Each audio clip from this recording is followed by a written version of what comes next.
So good morning guys, welcome back to our YouTube channel Shankar academy. मैं आप सबका हार्दिक स्वागत करता हूं। आशा और विश्वास करता हूं कि आपको वीडियो पसंद आ रहे होंगे। ठीक है, फिर भी अगर आपको लगता है कि उसमें और कुछ होना चाहिए तो आप कमेंट बॉक्स में जाकर जो है आप अपना अभिमत दे सकते हैं। क्लियर?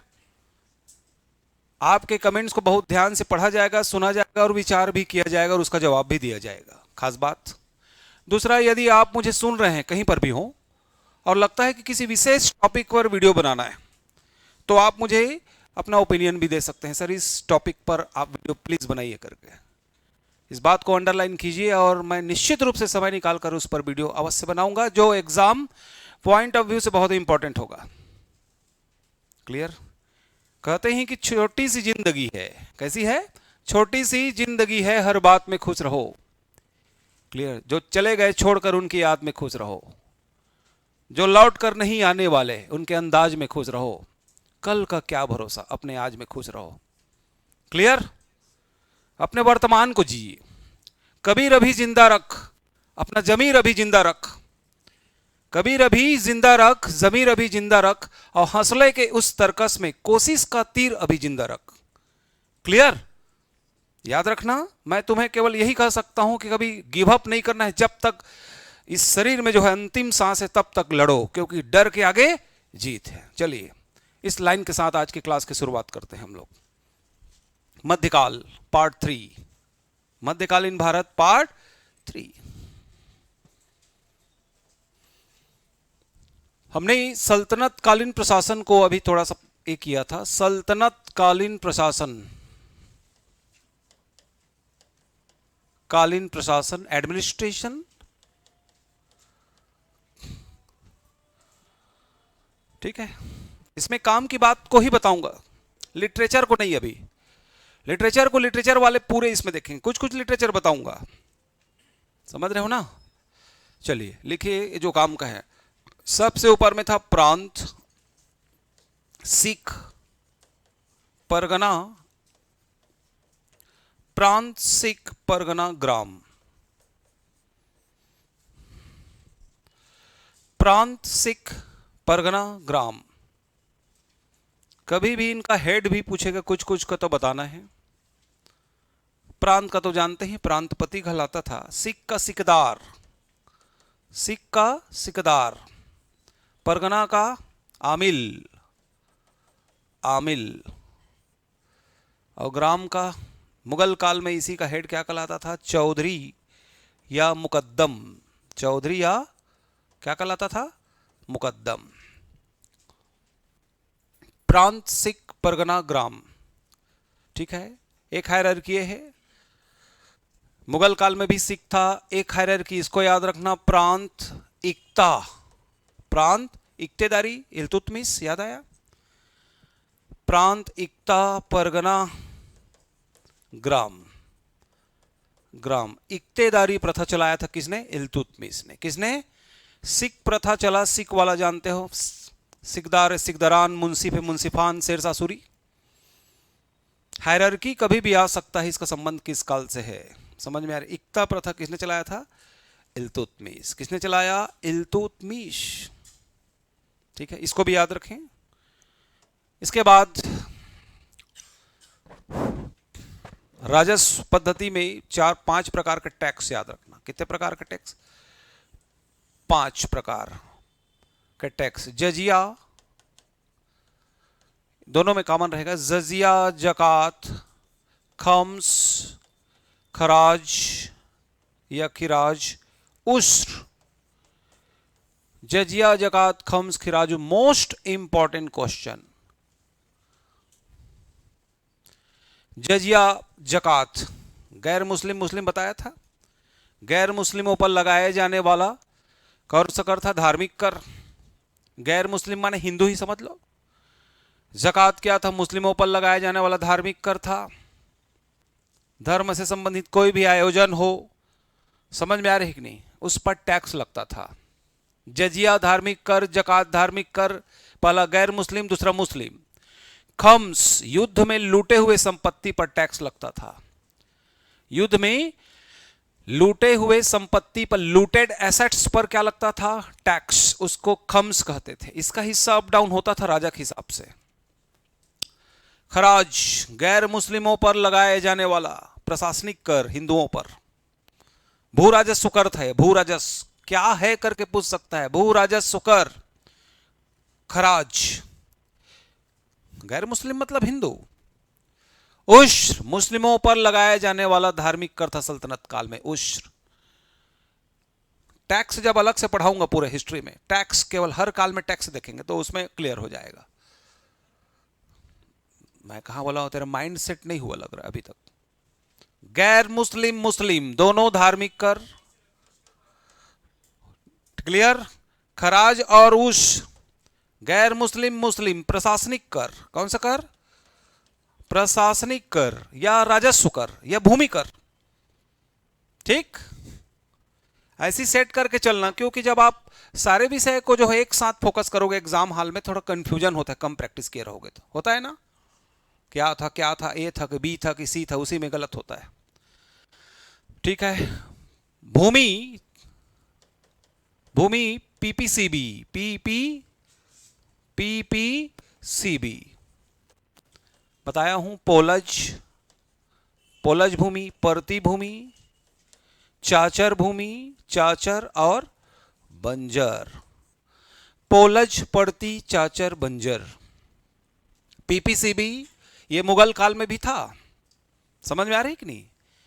दहसाला पद्धति के तहत भूमि की पैमाइश की गई थी और 4 प्रकार से भूमि को बांटा गया था उस समय भी। हालांकि मुगल काल में खालसा भूमि भी था, मदद ए मास भी था, देखेंगे। समझ में आ रही कि नहीं?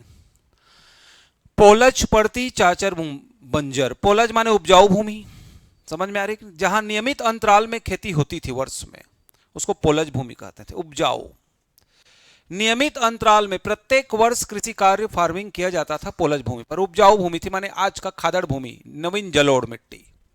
कनेक्ट हुआ? परती भूमि, पड़े रहने दो 1 आध साल।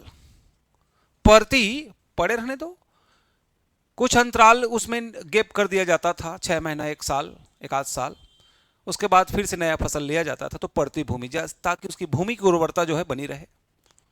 समझ में आ रही है कि नहीं? चाचर भूमि, 3 या 4 वर्ष के अंतराल में जब कृषि कार्य किया जाता था किसी भूमि में, फसल की प्रकृति के अनुसार। कुछ मिट्टी ऐसे होते हैं जिसमें 2-3 साल का गैप करना पड़ता है, उसके बाद जब प्रोडक्शन लोगे आप तो ज्यादा अच्छा से होता है पैदावार। चाचर भूमि 3-4 वर्ष के अंतराल में।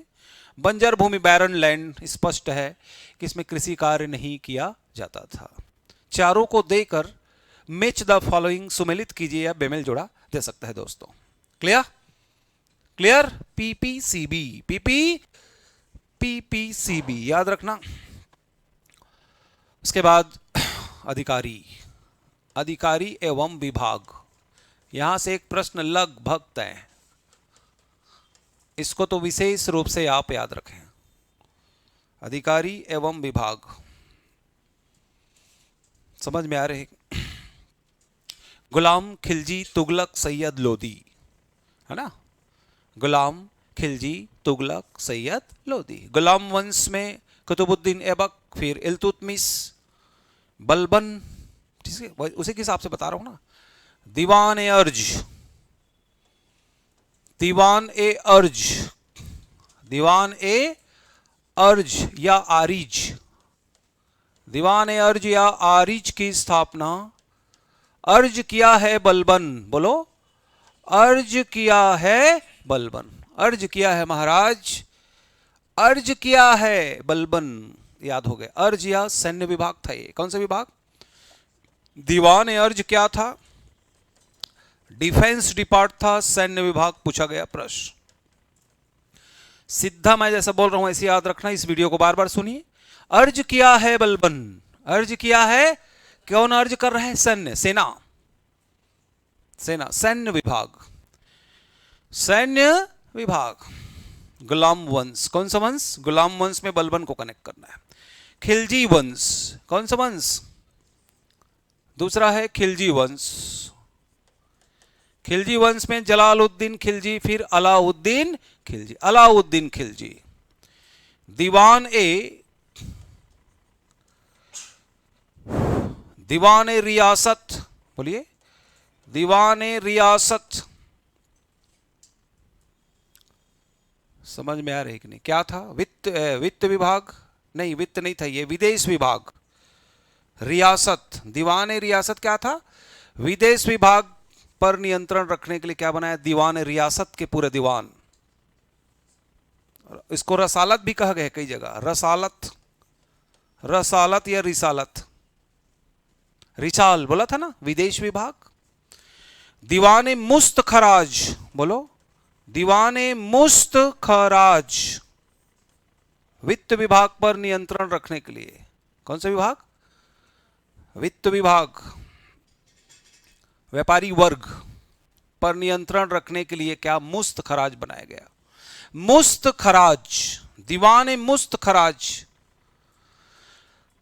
मस्त व्यापारी, मस्त व्यापारी वर्ग पर नियंत्रण रखने के लिए मुस्त खराज, दीवान रिसालत, विदेश विभाग। समझ में आ रही कि नहीं? उसके बाद लिखो दीवान ए वजारत, वजारत, दीवान ए वजारत, व से वजारत, व से स्पेशली वित्त विभाग, वित्त विभाग, वी दीवान ए वजारत वित्त विभाग था। ठीक है। अलाउद्दीन खिलजी, बाजार नियंत्रण की पद्धति अपनाया था इन्होंने, तो बहुत सारे डिपार्टमेंट खोले। ठीक है ना। सहना ए मंडी, बोलिए, सहना ए मंडी, बाजार का दरोगा था, दरोगा, मंडी का दरोगा, फूड इंस्पेक्टर। बाजार के दरोगा को क्या बोलते थे? सहना ए मंडी। दीवान ए कजा, कजा न्याय विभाग था, न्याय, जुडिशरी। कजा, कजा को न्याय मिला, कजा नहीं है, प्रजा समझ लो, प्रजा को न्याय मिलना बहुत जरूरी है। कजा न्याय, कजा न्याय। दीवान ए बरीद, दीवान ए बरीद गुप्तचर विभाग था, इंटेलिजेंस डिपार्ट। बरीद गुप्त, बरी को छुपा दो बरी को, मुनगा बरी हो चाहे रखिया बरी, है ना। तुम्हारे घर में बरी तो बनता है, तो बरी को छुपा दो, गुप्त, गुप्तचर विभाग, गुप्तचर विभाग, बरीद। सब खिलजी। दीवान ए बरीद, दीवान ए कजा न्याय विभाग। दीवान ए इंसा, दीवान ए इंसा, इंसा माने ईसा, ईसा को पत्र, पत्र व्यवहार विभाग, कॉरेस्पॉन्डेंस डिपार्ट, पत्र व्यवहार विभाग। ईसा को पत्र, ईसा, इंसा को क्या बनाओगे? इंसा को क्या बनाओगे? ईसा। दीवान इंसा पत्र व्यवहार विभाग। जो मैं शब्द को तोड़ रहा हूं ना, उसी को याद रखना, तो हमेशा याद रहे। ईसा को पत्र, पत्राचार।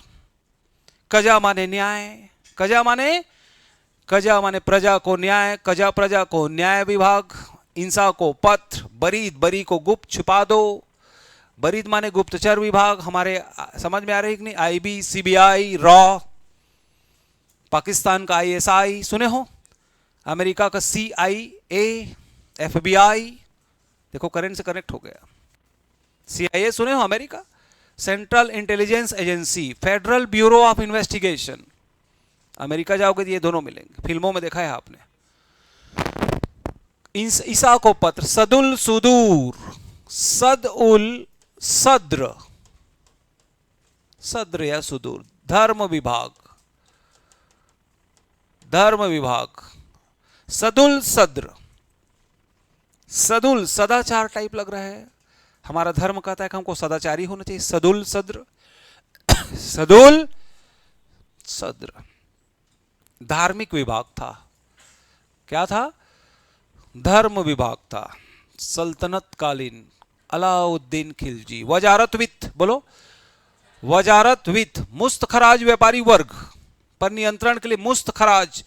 रसालत माने विदेश विभाग, रियासत रसालत माने विदेश विभाग। अलाउद्दीन खिलजी। सहना ए मंडी मतलब बाजार का दरोगा, बाजार मान पूरा डिपार्टमेंट था। समझ में आ रहे? प्रोविजन स्टोर्स, कौन सी स्टोर? आज का प्रोविजन स्टोर्स जिसमें रहता था कौन, बाजार का दरोगा माने फूड इंस्पेक्टर, फूड इंस्पेक्टर, ठीक है। कुछ अधिकारी किसके, सल्तनत काल के, दिल्ली सल्तनत के, याद रहेगा। ये अलाउद्दीन खिलजी, खिलजी, मैं अभी खिलजी बता रहा था, तुमको क्या है, 2 पुस्तक में दिया है तो हो गया, क्लियर। अभी सबको जोड़ा हूं इसीलिए, ठीक। उसके बाद देखो गुलाम खिलजी, तुगलक, तुगलक में मोहम्मद बिन तुगलक, तुगलक वंश, तुगलक में देखना है मोहम्मद बिन तुगलक,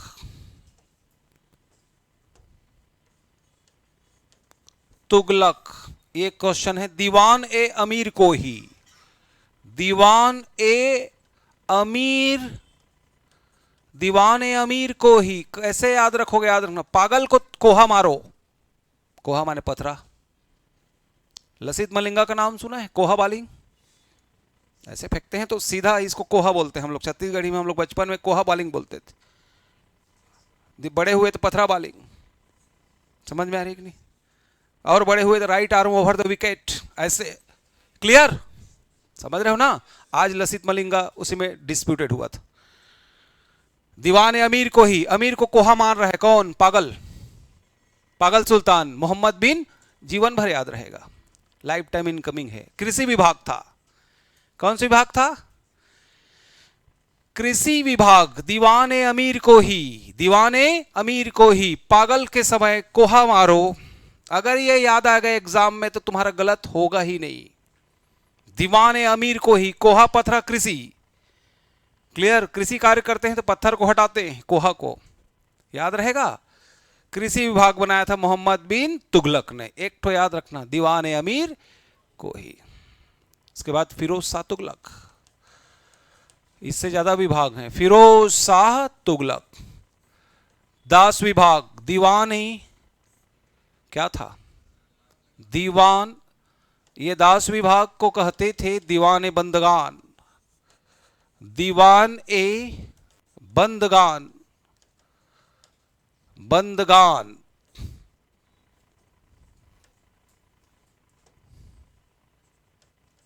दास विभाग। दीवान ए सफा, दीवान ए सफा याद रखना, राजकीय अस्पताल था, सफाई विभाग, अस्पताल, हॉस्पिटल, सफाई विभाग, ठीक है। दीवान ए सफा, दीवान ए बंदगान, दीवान ए खैरात, यह था डोनेशन डिपार्टमेंट, दान विभाग, दान विभाग। फिरोज शाह तुगलक के 3 डिपार्टमेंट याद रखना। बंदगान माने कौन सा विभाग, कौन सा, दास विभाग। खैरात माने दान, खैरात दे रहे, समझ। सफा माने सफाई हॉस्पिटल की, सफा सफाई हॉस्पिटल की। बंदगान माने दास विभाग, बंदगी कर रहे हैं दास लोग, बंदगी, बंदगी माने पूजा। और दीवाने खैरात मीन्स दान विभाग। रोजगार विभाग अलग खोला था, अलग उसका नाम नहीं दिया। रोजगार विभाग किसने खोला, फिरोज शाह तुगलक। हाँ, रोजगार दफ्तर, दफ्तर शब्द तो यहीं से आया है, फारसी है। चलें। लोक निर्माण विभाग फिरोज शाह तुगलक, रोजगार विभाग फिरोज शाह तुगलक, क्लियर। जो दीवान, दीवान शब्द है उसको मत भूलना, कभी भी दे सकता है। इस एरिया से देगा तो पढ़ के जाना है, मेरे कहने का मतलब, नहीं पढ़ने से तो पढ़ के जाना ज्यादा बेटर है ना। फिरोज शाह तुगलक, गुलाम खिलजी तुगलक, सैयद लोदी, खत्म। इतना विभाग याद रखना। इस मोहम्मद बिन तुगलक, फिरोज शाह तुगलक, समझ में आ रही कि नहीं। बलबन, बलबन, ठीक, अर्ज किया है बलबन, ये इतना विभाग याद रखोगे, सल्तनत काल का करोगे। पोलच प्रति चाचर बंजर याद रखो, इतने दीवान को याद रखो, अधिकारी को, क्लियर। आगे चले, आगे बढ़े। इसके बाद मेन अधिकारी सल्तनत काल के यही थे, साहित्य को अलग से देखेंगे, समझे। उसके बाद राजस्व जब पढ़ाऊंगा पूरा राजस्व एक साथ, तो उसमें आएगा कुछ। आगे देखो, मुगल कालीन प्रशासन, कौन सा, मुगल कालीन प्रशासन। मुगल कालीन प्रशासन, प्रशासन सबसे ऊपर में तो सुल्तान था, प्रांत, फिर नीचे सिख, सिख या सिल, सिख सिल परगना, परगना ग्राम, सिख सिल सिख परगना ग्राम। समझ में आ रही कि नहीं? ठीक है, मुगल काल का हायरार्की ये था। सब सर्वोच्च अधिकारी वकील कहलाता था। क्या कहलाता था? सर्वोच्च अधिकारी क्या कहलाता था? तो वकील बराबर प्रधानमंत्री। उस समय के प्रधानमंत्री को क्या बोलते थे? वकील। सम्राट की उपस्थिति में उसके समस्त कार्यों की जिम्मेदारी किसकी होती थी? वकील की। वकील की। आज जैसे वकील की जिम्मेदारी है, अगर कोई क्लाइंट है चुपचाप बैठा रहता है, वकील क्या करता है? उसको लीड करता है। करता है कि नहीं? आप मेरे क्लाइंट को छू नहीं सकते, you can't touch. Clear? This is the paper, बोलता है ना लॉयर।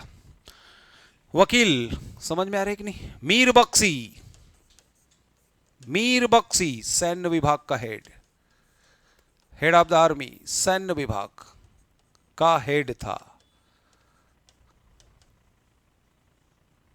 सैन्य विभाग था नहीं, सैन्य विभाग का हेड क्या कहलाता था? मीर बख्शी। सल्तनत काल में भी था मीर बख्शी, यहां भी था मीर बख्शी। वकील माने प्रधानमंत्री। कानूनगो, कानूनगो ऑफिस गए होगे पटवारी? कानूनगो क्या कहलाता था? आज का पटवारी क्या कहलाता था? कानूनगो। आज भी कानूनगो ऑफिस है मुगल काल का, कानूनगो। कारतूड़, कारतूड़ आज का क्लर्क मुगल काल में क्या कहलाता था? कारतूड़। कारतूड़ क्लर्क, कानूनगो पटवारी, कानूनगो पटवारी। देखते हो मीर बख्श, मीर बख्शी, जो बख्शी सरनेम, बख्शी सैन्य विभाग।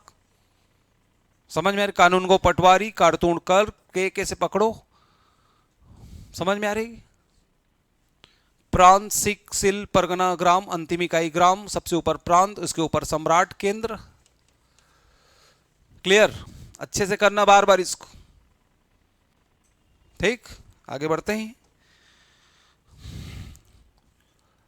सूबेदार, सूबा में भी बटा था इस समय। समझ में आ रहा है? औरंगजेब के समय कितने सूबे थे? 22। अकबर के समय कितने थे? 15। कितने ज्यादा थे? 7। सूबे का प्रमुख क्या कहलाता था? सूबेदार। सूबे का हेड था। जैसे सूबा पद्धति मराठों के समय चला। समझ में आ रही कि नहीं? सूबे का प्रमुख कोतवाल, कोतवाल। पुलिस का प्रमुख, नगर का पुलिस अधिकारी, टीआई आज का। सिटी कोतवाली है गोल बाजार के पास, कोतवाली। तो कोतवाली का हेड क्या कहलाएगा? पुलिस प्रमुख है वो, थाना इंचार्ज, टीआई। इक्तेदार, इक्तेदार भी चला इस समय। इक्ता का प्रमुख, इक्ते का प्रमुख क्या कहलाता था? इक्तेदार। सूबे का प्रमुख सूबेदार। पुलिस विभाग का प्रमुख जिले में क्या कहलाता था? कोतवाल। कोतवाल साहब आ रहे हैं, कोटवार नहीं समझना है।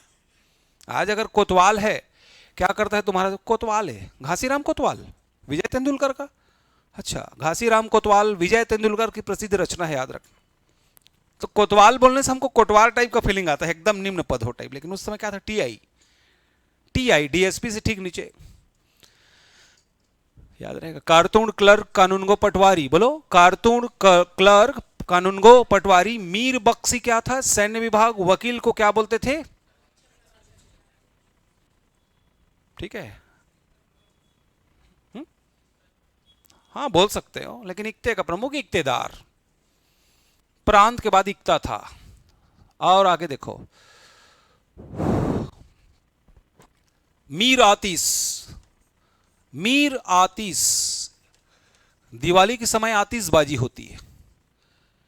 समझ में आ रहा है? आतिश मतलब विस्फोटक विभाग का प्रमुख, जो फटाका फैक्ट्री था उसका हेड। जहां आतिशबाजी, आतिशबाजी शब्द सुने हो? आतिशबाजी की जाएगी, कबूतर छोड़े जाएंगे। आतिशबाजी, आतिश शब्द कहां से आया है? मुगल काल से, मतलब फारसी शब्द है ये। क्लियर? क्लियर? मीर आतिश उस बारूद खाने का प्रमुख था, बारूद खाने का।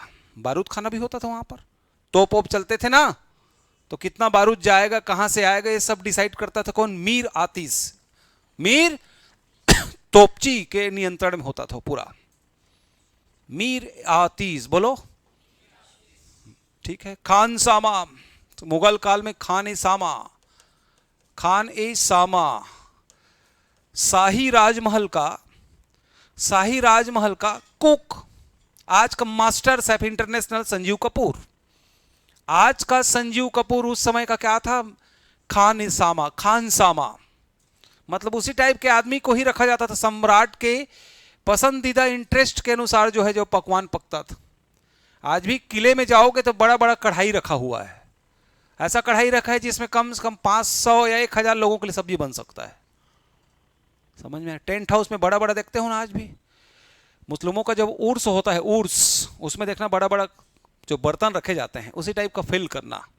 खान ए सामा, समझ में? सम्राट का मास्टर शेफ इंटरनेशनल, समझ लो शाही कुक था, शाही खान सामा। कर लोगे इतना? कर लोगे? कोतवाल, सूबेदार, इक्तेदार, कानूनगो पटवारी, कारतून क्लर्क, मीर आतिश, तोप खाने का प्रमुख, तोप खाने का या बारूद खाने का प्रमुख क्या कहलाता था? मीर आतिश। मीर वकील जो था प्रधानमंत्री था, मीर बख्शी जो है सेनापति था, हेड ऑफ द आर्मी था। कर लेना इसको, कभी भी चार्ट हो देकर दे दिया तो क्या कर लोगे? दूसरा कोई छोड़ा है तो आप बाहर हो जाएगा, तुम अंदर। ठीक बोल रहा हूं? अरे मुगल काल से नहीं आता, दिल्ली सल्तनत मध्य, छोड़ दे, और उसको बोल भी देना मैं छोड़ दिया हूं करके, ताकि उसको यकीन हो जाए कि तू छोड़ दिया है। This is the strategy dear friends. कारतूस, कारतूस नहीं, कारतूड़ा बोला हूं, उड़ा। कारतूस माने तो आज बुलेट होता है, गोली। कारतून क्लर्क, बाबू आज का, पहले क्या कहलाता था? कारतूड़ा। कारतून क्लर्क, कानूनगो पटवारी, मुगल काल के कुछ अधिकारी, मुगल काल के कुछ अधिकारी याद रख लोगे। उसके बाद भूमि, मुगल काल में जो राजस्व सिस्टम चलता था, भूमि, उसमें भूमि देखो, खालसा भूमि। कौन सा भूमि? खालसा भूमि। सरकारी भूमि को, गवर्नमेंट लैंड को उस समय खालसा भूमि कहते थे। समझ में आ रही कि नहीं? अलाउद्दीन खिलजी हो चाहे औरंगजेब हो, इन्होंने क्या किया था? अतिरिक्त भूमि को खालसा भूमि घोषित कर दिया था। जो भी एक लिमिट से बाहर जाएगा, हथबंदी प्रथा। कौन सा प्रथा? चकबंदी और हथबंदी दोनों चला इस समय। अतिरिक्त भूमि को सरकारी भूमि रात-सात कर लिया जाता था। तुम्हारे पास केवल 20 एकड़ हो सकता है, 20 से ज्यादा होगा तो सम्राट का हो जाएगा, ऐसा टाइप। खालसा भूमि माने सरकारी भूमि को क्या बोलते थे? खालसा भूमि। उस समय अतिरिक्त भूमि को, एक एक्स्ट्रा जो लैंड होता था उसको रात-सात कर लेती थी, सम्राट के अधीन हो जाता था। मदद ए मास, बोलो, इसको याद रखना, बढ़िया शब्द है, मदद ए मास। अनुदान में दी जाने वाली भूमि, अनुदान, ग्रांट। अनुदान में दी जाने वाली भूमि को क्या कहते थे? मदद कर रहे, मतलब जमींदार में दे रहा है। भूदान की परंपरा की शुरुआत जो है सातवाहन काल से शुरू हुई। ब्राह्मणों को भूदान की शुरुआत कब से हुई? सातवाहन काल से हुई। सर्वाधिक भूदान पूछेगा तो गुप्त काल। और जिनको भूमि दान दिया जाता था वो अग्रहार कहलाते थे। क्या कहलाते थे उस समय? अग्रहार। ऐसे पंडित ब्राह्मण जिनको जमीन जो है दान में मिलता था, अग्रहार। और विजयनगर साम्राज्य में इन्हीं को जो है क्या कहलाता था? नायंगर, अयंगर या अमरम बोलते थे इनको, अमरम। अमर नायक कहलाते थे इन लोग विजयनगर में, अमर नायक। कौन से नायक?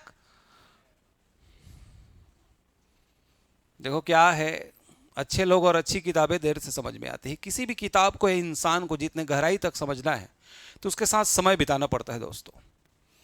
आप किसी एक विषय को पढ़ोगे ना, जीवन भर खत्म नहीं होगा। वो होगा क्या? नहीं होगा खत्म। आज भी हम पढ़ते हैं, आज भी नया खोजते हैं। क्लियर? आपको उतना नहीं करना है।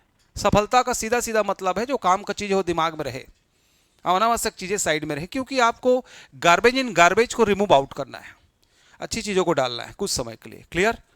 ये हमारे लिए है कि अधिक से अधिक पढ़ना। तुमको मैं जितना बता रहा हूं उसको याद रखो बस। लेकिन पढ़ने से कभी नुकसान नहीं होगा, याद रखना। पढ़ने से कभी नुकसान नहीं होगा, ये चीज कंफर्म होना शुरू हो जाता है। मदद ए मास, बोलिए, मदद ए मास। अनुदान में दी जाने वाली भूमि थी। मदद करना माने अनुदान देना, ग्रांट। विशेष राज्य का दर्जा देने के लिए मांग आज इसीलिए कई राज्य करते हैं ताकि विशेष राज्य मिल जाए तो क्या है, अनुदान की राशि बढ़ जाएगी, हमको ब्याज कम देना पड़ेगा, 90 और 10 का रेशियो आ जाएगा। क्लियर क्लियर, ठीक है, याद रहेगा। मदादेमास खालसा भूमि, भूमि सेम थी। मुगल काल में दहसाला पद्धति चली। कौन सी पद्धति? मुगल काल में दहसाला पद्धति। दहसाला पद्धति के जनक कौन है? भू राजस्व की पद्धति थी। कौन सी पद्धति? भू राजस्व की पद्धति थी। टोडरमल इसके जनक। कौन से मल? टोडरमल। दहसाला पद्धति के तहत समझ में आ रही कि नहीं? लगान का निर्धारण होता था। किसका निर्धारण? लगान का निर्धारण। इस दहसाला पद्धति के तहत सेम भूमि थी, पीपीसीबी, याद आया? पोलज पड़ती चाचर बंजर, पोलज पड़ती चाचर बंजर। परंतु लगान का निर्धारण कैसे करते थे उसको देखिए। लगान इस समय कुछ पद्धति चलती थी। पहला बटाई, दूसरा जाप्ती, बटाई जाप्ती, तीसरा दानाबंदी, दानाबंदी, और चौथा चलता था नस्क। नस्क विशेष रूप से याद रखना, बटाई 3 प्रकार से था। खेत बटाई, लंक बटाई और रास बटाई। रास, खेत लंक रास, खेत लंक रास, 3 ठो नाम बस तो याद रखो। ये किसकी पद्धति थी? बांटने की। बटाई माने बांट कर, समझ में आ रही? खड़ी फसल, कौन सा फसल?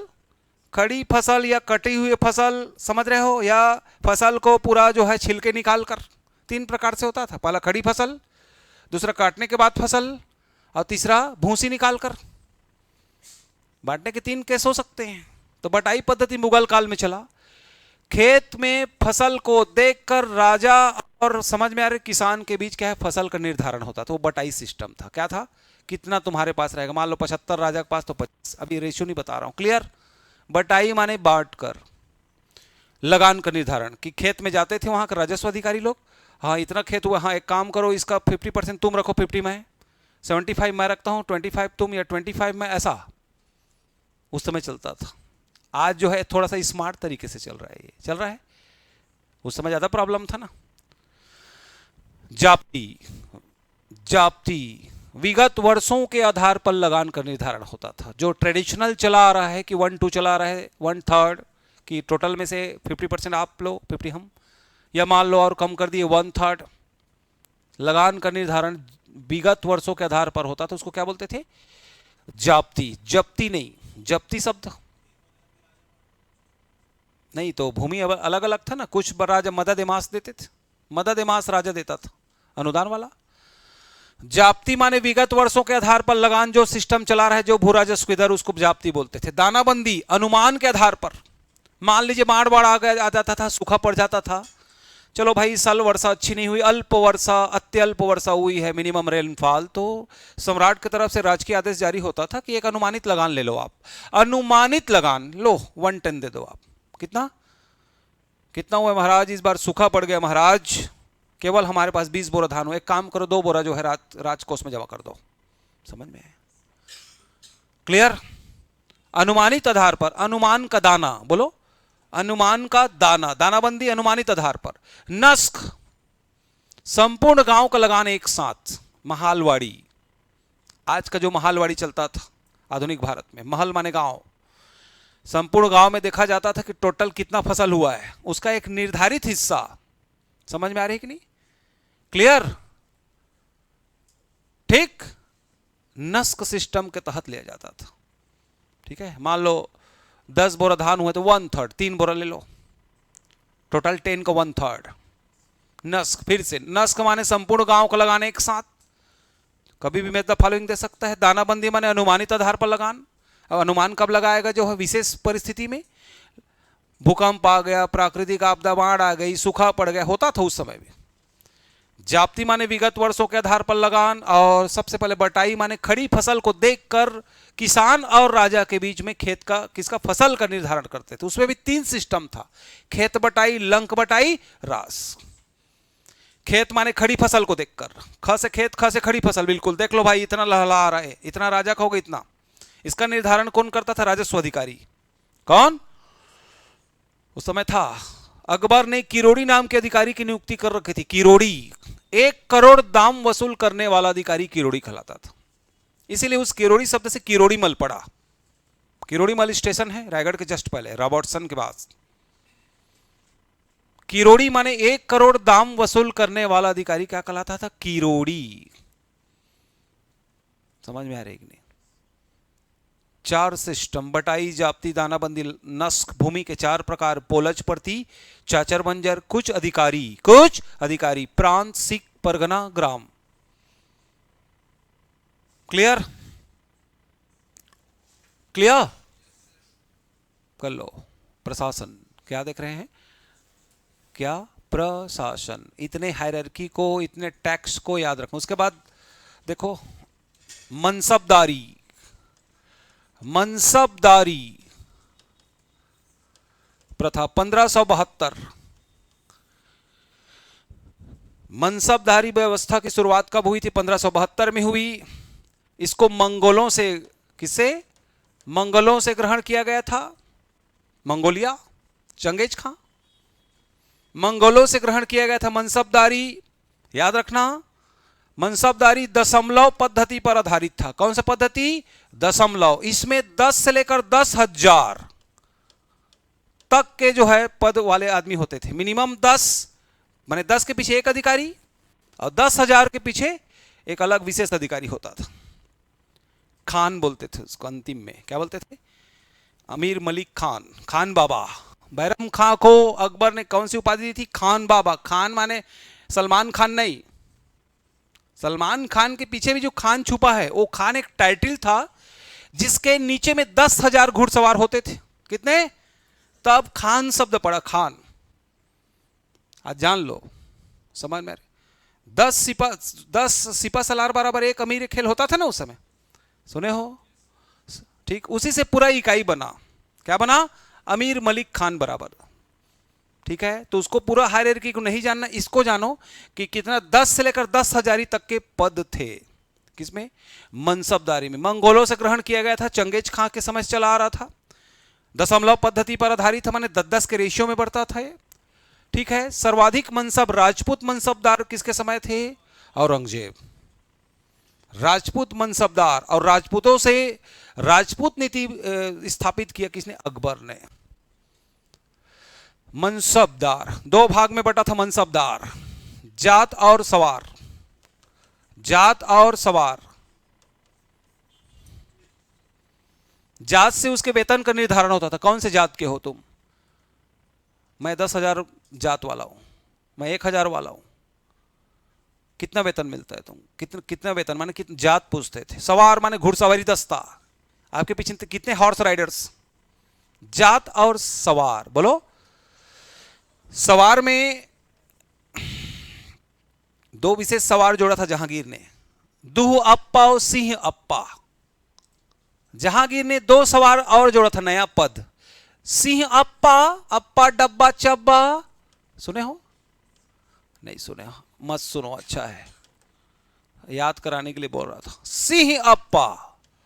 कौन अप्पा? और दू अप्पा। नया पद सृजित किया था जहांगीर ने अपने समय।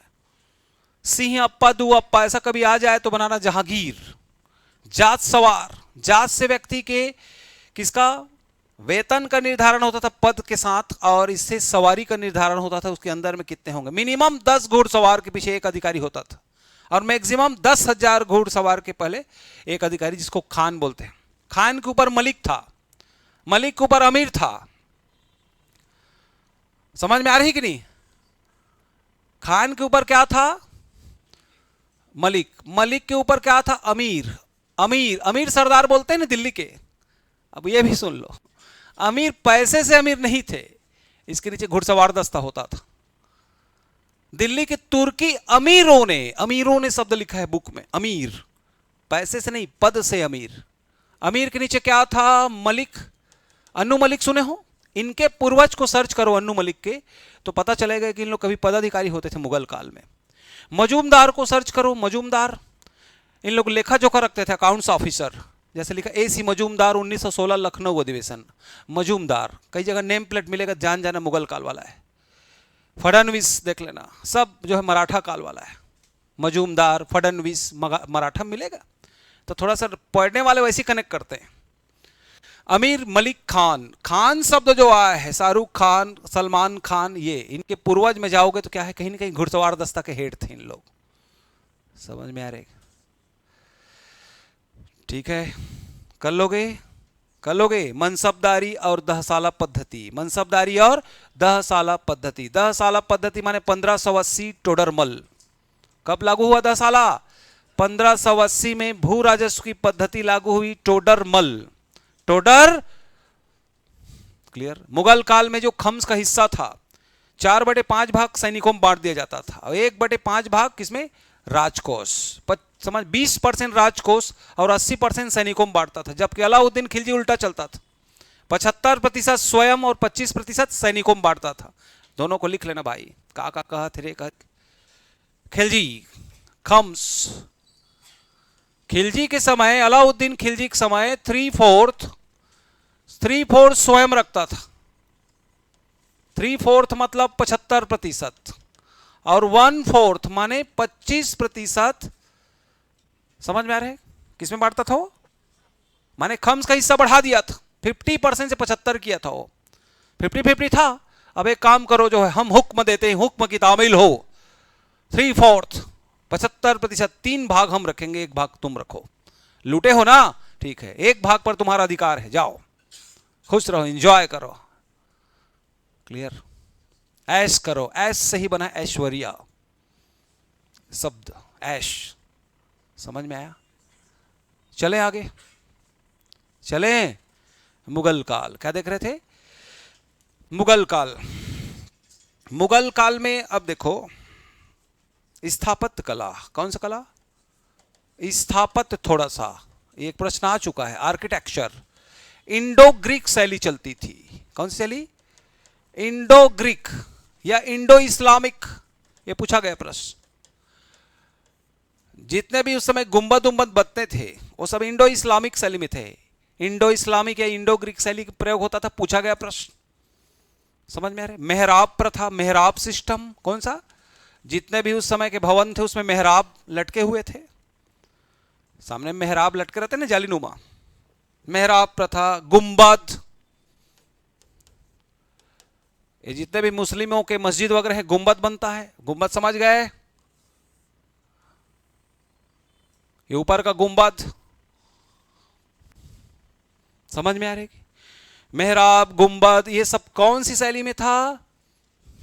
Indo Greek. मुगल कालीन गार्डन 4 बाग शैली में बनता था, 4 बाग। मुगल कालीन बाबर ने जो है 4 बाग शैली के अनुसार गार्डन बनवाया था। ये देखो 4 बाग, 4 भाग, बीच में फवारा, सबके गार्डन के बीच बीच में क्या था? फाउंटेन। तो सोचो उस समय फाउंटेन का आविष्कार हो चुका था, इतना वैज्ञानिक तकनीकी से परिचित थे उन लोग। मेंस में चर्चा करेंगे। 4 बाग की शैली गार्डन थी। भवन निर्माण जितने भी चलता था वो इंडो इस्लामिक या इंडो ग्रीक शैली में चलता था। समझ में आ रही कि नहीं? क्लियर? 2 शब्द काम के याद रखना। अब देखो भवन, देखो सबका। पहला बाबर, बाबर,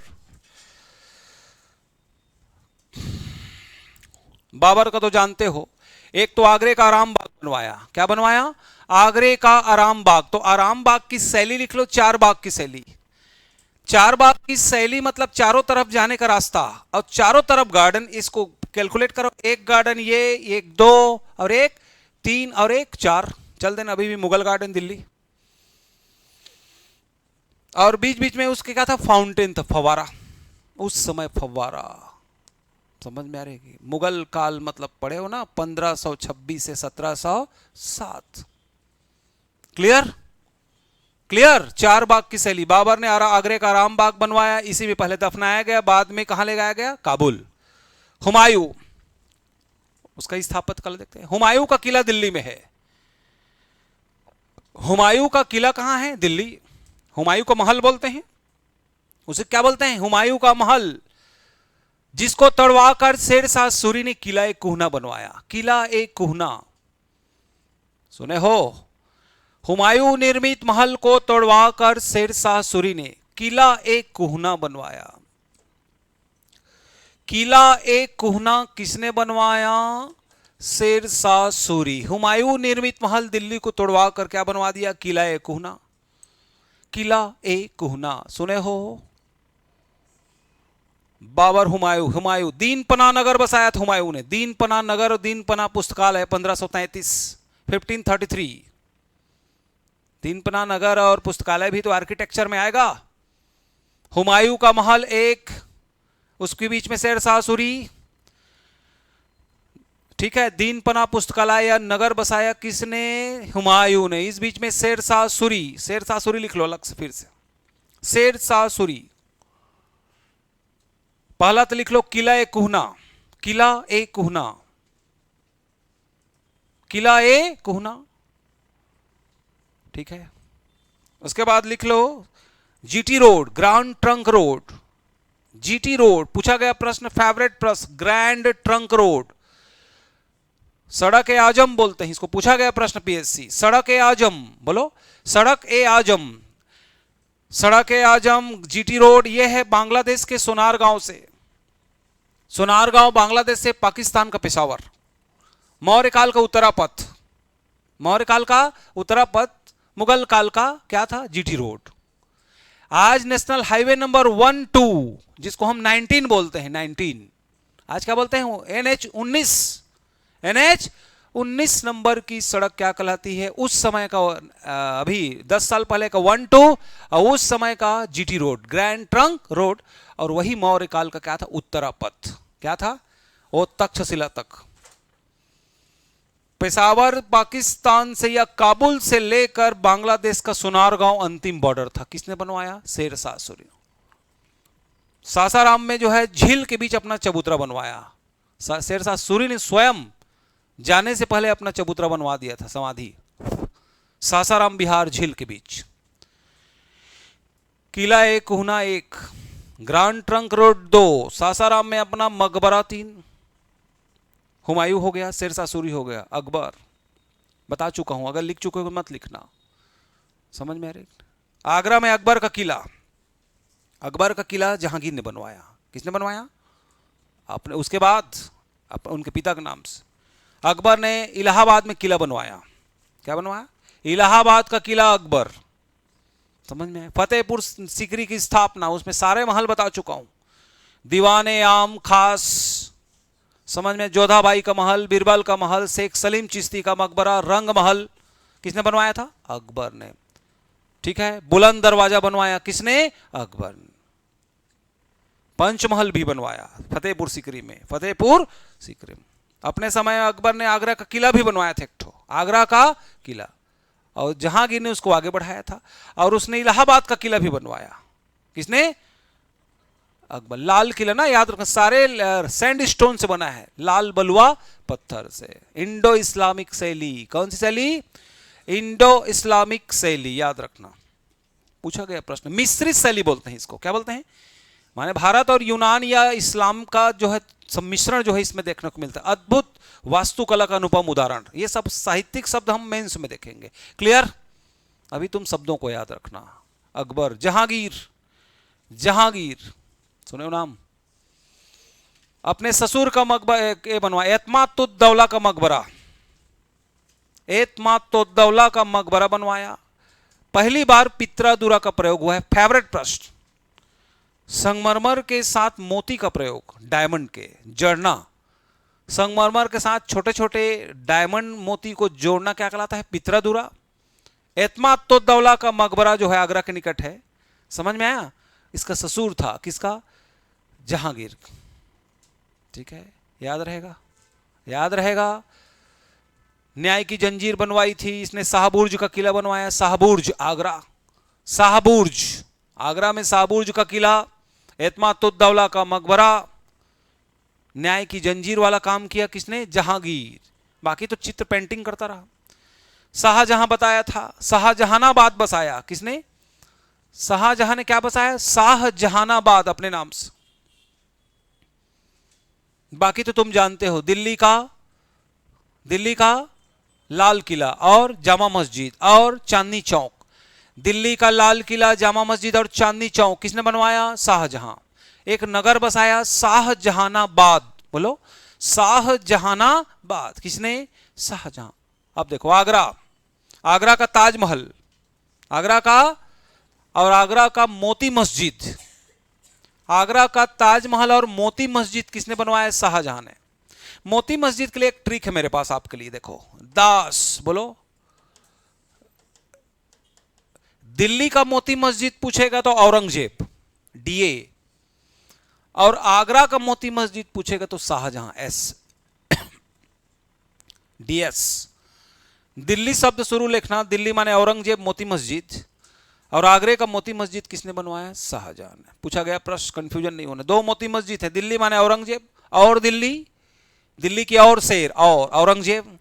आगरा का मोती मस्जिद शाहजहां, शाहजहां को आगरा से ही जोड़ना, औरंगजेब को नहीं। क्लियर? दीवाने आम दीवाने खास भी बनवाया शाहजहां ने, समझ में आ रही? कहां? आगरा में। कहां? ठीक है। औरंगजेब तो जानते हो, औरंगाबाद शहर उसके नाम से बसा है। बीवी का मकबरा बताया था, बीवी का मकबरा, पटनी रबिया दुर्रानी, दो जगह औरंगाबाद है, याद रखना, एक बिहार में है और एक महाराष्ट्र। औरंगाबाद माने अजंता एलोरा, सुने हो? औरंगाबाद बिहार और महाराष्ट्र दोनों में है। हम बीवी के मकबरा की बात कर रहे हैं, पत्नी रबिया दुर्रानी, औरंगाबाद महाराष्ट्र। पत्नी रबिया दुर्रानी की याद में औरंगाबाद में बीवी का मकबरा। ये कुछ हिस्टोरिकल बिल्डिंग्स, मोन्यूमेंट्स समझ में आ रहे हैं? किसके द्वारा? मुगल जितने भी एम्परर थे उनके द्वारा। बाबर, हुमायूं, अकबर, जहांगीर, शाहजहां, औरंगजेब, इस बीच में शेरशाह सूरी, शेरशाह सूरी। स्थापत्य कला, इंडो इस्लामिक शैली, चार बाग की शैली, गार्डन, मिश्रित शैली, कौन सी शैली? मिश्रित, मेहराब, गुंबद का प्रयोग पहली बार हुआ है मुगल काल में। इसको पढ़ते रहना, इसी से ही प्रश्न आएगा। दिल्ली सल्तनत में मैं बता चुका हूं, एक बार रिपीट कर रहा हूं, कोई लिखेगा नहीं। कुतुबुद्दीन ऐबक, कुतुब मीनार 1, कुव्वतुल इस्लाम मस्जिद 2, कुतुब मीनार याद आया? 5 मंजिला है, अपने सूफी संत बख्तियार काकी की याद में बनवाया, पूरा किया इल्तुतमिश ने। उसके बाद दिल्ली में जैन मंदिर या विष्णु मंदिर को तोड़वा कर क्या बनाया? कुव्वतुल इस्लाम मस्जिद, कुव्वतुल इस्लाम मस्जिद। अजमेर में 2.5 दिन का झोपड़ा बनवाया। विग्रहराज, चौहान वंशी शासक विग्रहराज के द्वारा जो संस्कृत महाविद्यालय था उसको तोड़वा कर क्या बनाया? 2.5 दिन का झोपड़ा। कुतुबुद्दीन ऐबक कंप्लीट। उसके बाद इल्तुतमिश, इल्तुतमिश सुने हो? सुने? सुल्तानगढ़ी का मकबरा दिल्ली के निकट, सुल्तानगढ़ी का मकबरा, कुतुब मीनार का निर्माण कार्य पूरा किया, सुने हो? इल्तुतमिश।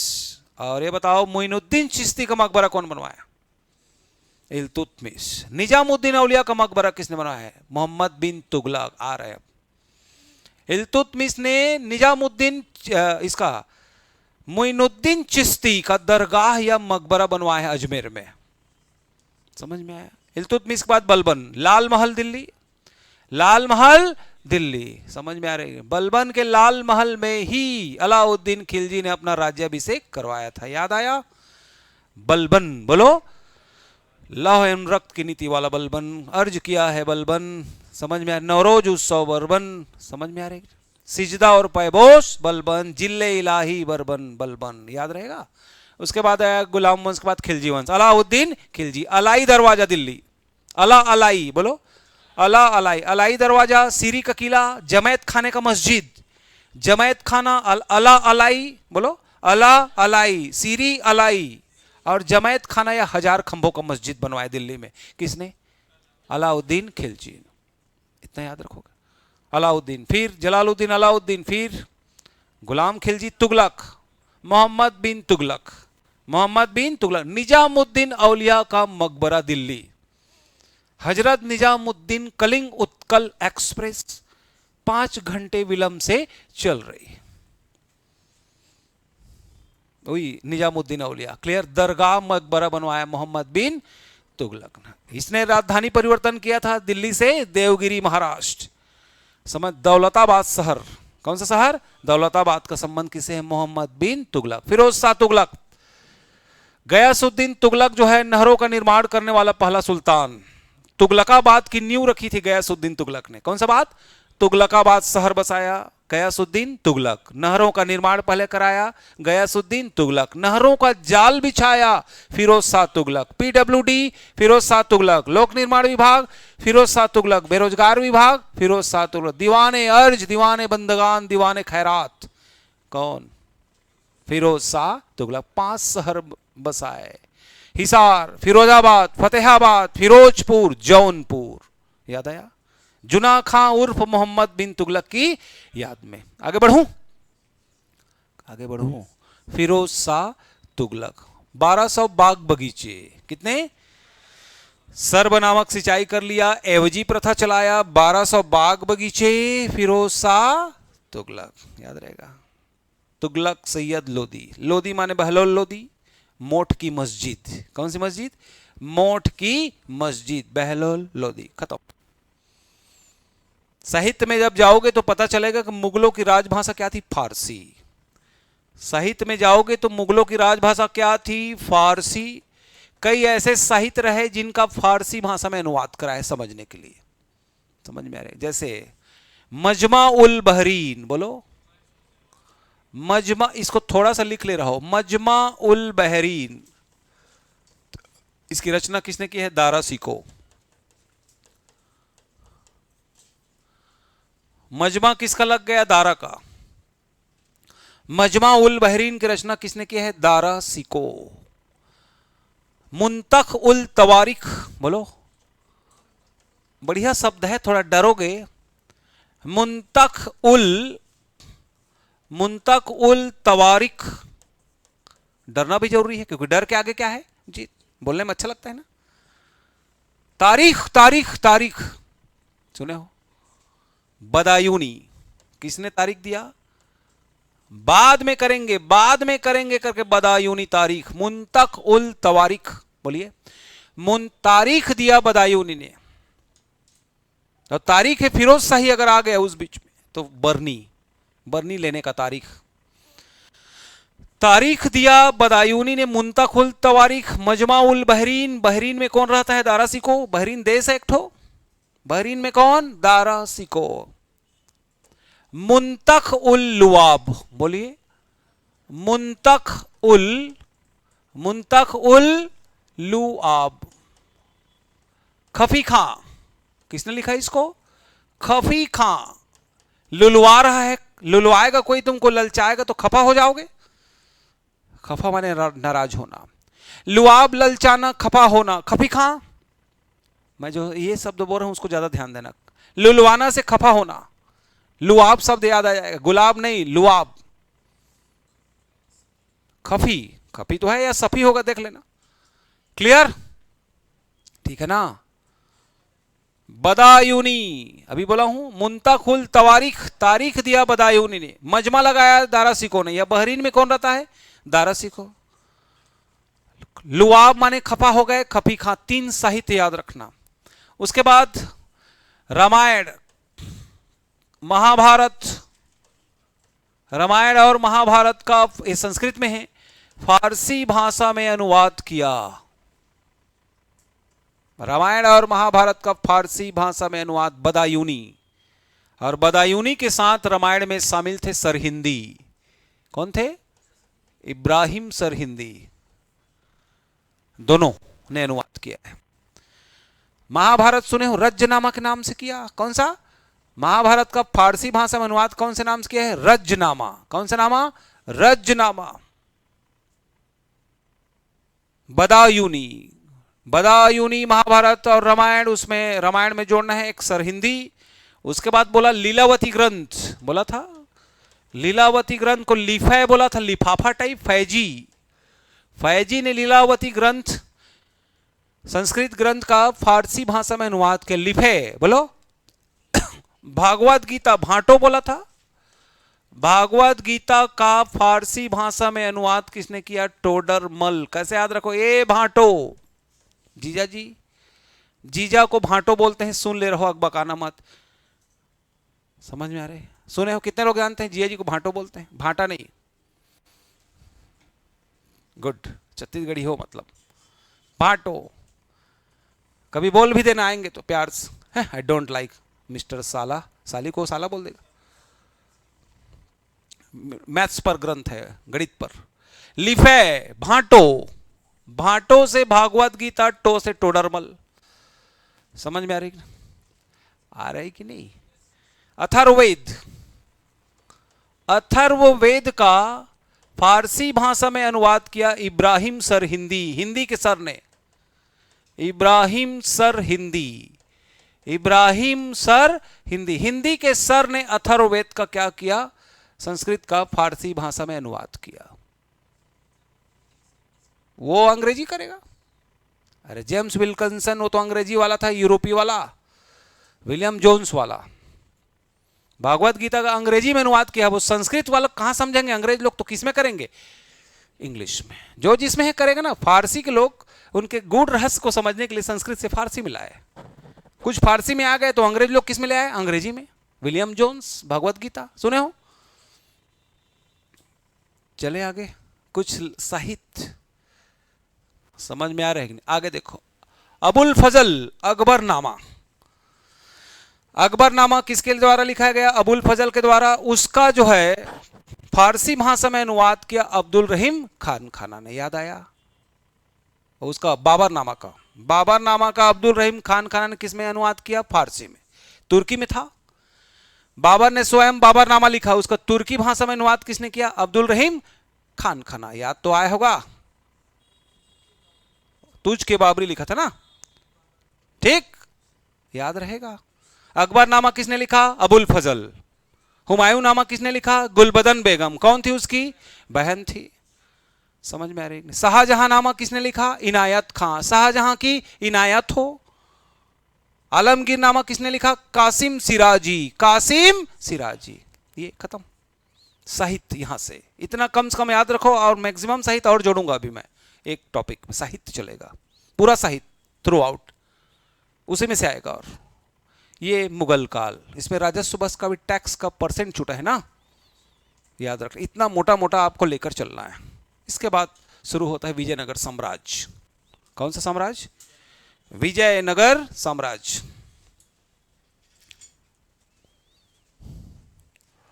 चलिए, विजयनगर साम्राज्य, विजयनगर साम्राज्य। विजयनगर माने जीत का शहर। किसका शहर? जीत का शहर, city of victory, glorious city.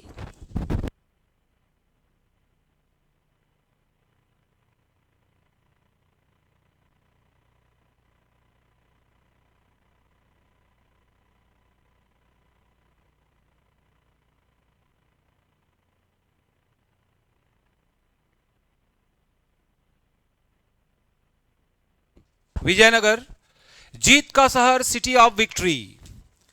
Harihar और बुक्का दो भाइयों ने तुंगभद्रा नदी के तट पर, कौन सी नदी के तट पर? तुंगभद्रा नदी के तट पर कौन से शहर की स्थापना किया? विजयनगर। विजयनगर साम्राज्य समझ में आ रही है? चार राजवंशों का विशेष योगदान रहा इसमें।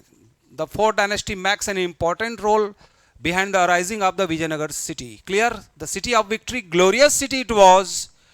इसका सर्वाधिक प्रतापी शासक था देवराय द्वितीय, देवराय सेकंड। बताया था कि नहीं? इसका चार राजवंश में बताया था। सासू तू आ, बोलो सासू तू आ। इसकी राजधानी क्या थी? विजयनगर की क्या थी? हम्पी। इसका कैपिटल था हम्पी। कौन से नदी के किनारे था? तुंगभद्रा।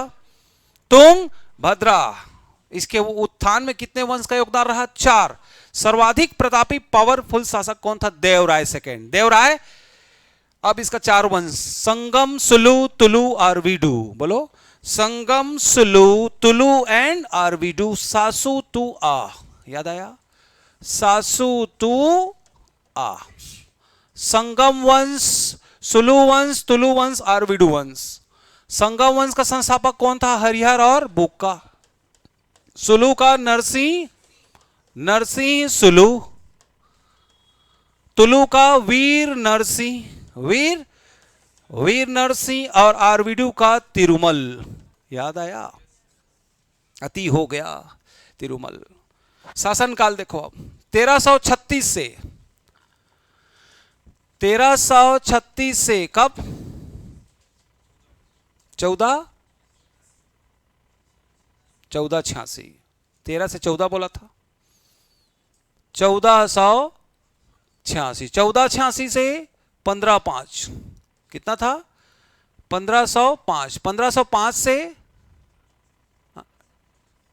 1570, 1570 से 1614 या 1650 लास्ट, इसको रटना है। 1336 से 1486 कैसे याद रखोगे, देखो 13 और 1 14, 36 50 86, 36 50 1486, 1486 के बिल्कुल करीब है 15/5, 1505 में 65 जोड़ोगे 70, 70 के आसपास फिर पहुंच जाओ कहां, 1614, 1614 या 1650 याद रहेगा, करना पड़ेगा। सासु तुआ बोलो, सासु तुआ, संगम सुलु तुलु एंड आरवीडू। संगम माने हरिहर बुक्का, तुलु माने कौन सा, नरसी तुलु, ठीक है, और वीर नरसी तुलु मतलब वीर नरसी, सुलु मतलब नरसी सुलु, और अति हो गया तिरुमल। शासनकाल 36 से 1486, 1486 से 15/5, 15/5 से 1570, 1570 से 1650 या 14 खत्म। विजयनगर का ये संस्थापक वर्ष हो गए। अब लिखो संगम वंश, कौन सा वंश, कौन सा वंश, लिखो संगम वंश, संगम पहले शासक लिखो, संस्थापक संगम वंश, देख लो हरिहर बुक्का इसका संस्थापक, पिता का नाम संगम, संस्थापक थे हरिहर बुक्का दोनों भाई, ठीक है।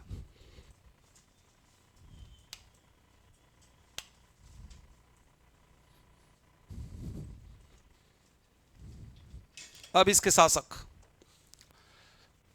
हरिहर प्रथम, बोलिए हरिहर प्रथम, इसका नीचे भाई इसका बुक्का प्रथम, हरिहर प्रथम, बुक्का प्रथम, हरिहर द्वितीय, हरिहर द्वितीय, हरिहर द्वितीय, देवराय प्रथम, देवराय प्रथम, देवराय, देवराय सेकेंड, और विरूपाक्ष, विरूपाक्ष सेकेंड, खत्म। क्रम से जमाइए पहला प्रश्न, विजयनगर के शासकों को क्रम से जमाइए, समझ में आ रही कि नहीं, विजयनगर के रूलर्स को क्रम से जमाइए। सबसे पहले हरि का नाम लो, हरिहर प्रथम, उसका भाई बुक्का प्रथम, दोनों प्रथम, हरिहर और हरिहर के बीच प्रथम और द्वितीय के बीच प्रथम, हरिहर द्वितीय, फिर प्रथम द्वितीय, देवराय प्रथम, देवराय द्वितीय, अंतिम में विरूपाक्ष द्वितीय, क्रम से जमाइए। सबसे लास्ट में विरूपाक्ष, फिर देवराय द्वितीय, फिर देवराय प्रथम, समझ में आया। हरिहर प्रथम, कौन सा, हरिहर प्रथम, 2 समुद्रों का विजेता, संगम का बेटा, 2 समुद्रों का विजेता, बुक्का का भाई, बस खत्म, इतना याद रखना। हरिहर प्रथम संस्थापक था विजयनगर का, संगम का बेटा था, बुक्का का भाई था, इसे 2 समुद्रों का विजेता कहते हैं, माने बंगाल की खाड़ी और अरब सागर को जीता था, सीधी सी बात, समझ में आ रही है। बुक्का प्रथम, वेद मार्ग प्रतिष्ठापक, वेद मार्ग प्रतिष्ठापक, वेदों को पुनः स्थापित किया, जो एकदम काम का है उसी को बता रहा हूं, वेद मार्ग प्रतिष्ठापक बुक्का प्रथम, वेद मार्ग प्रतिष्ठापक, 3 समुद्रों का विजेता, वो 2 ये 3, माने हिंद महासागर को भी जीता, वेद मार्ग प्रतिष्ठापक, 3 समुद्रों का विजेता, इसने चीन में अपना दूत मंडल भेजा, चीन में 1374, समझ में आ रहा है, 1374 पूछ सकता है इसको, कौन सा विजयनगर का संगम वंश का शासक था जिसने चीन में अपना राजदूत भेजा था, पूछता है इस टाइप का। 1374 बुक में 1700 लिखा गया है, 1374 में इसमें चीन में अपना राजदूत भेजा था, किसने, बुक्का प्रथम।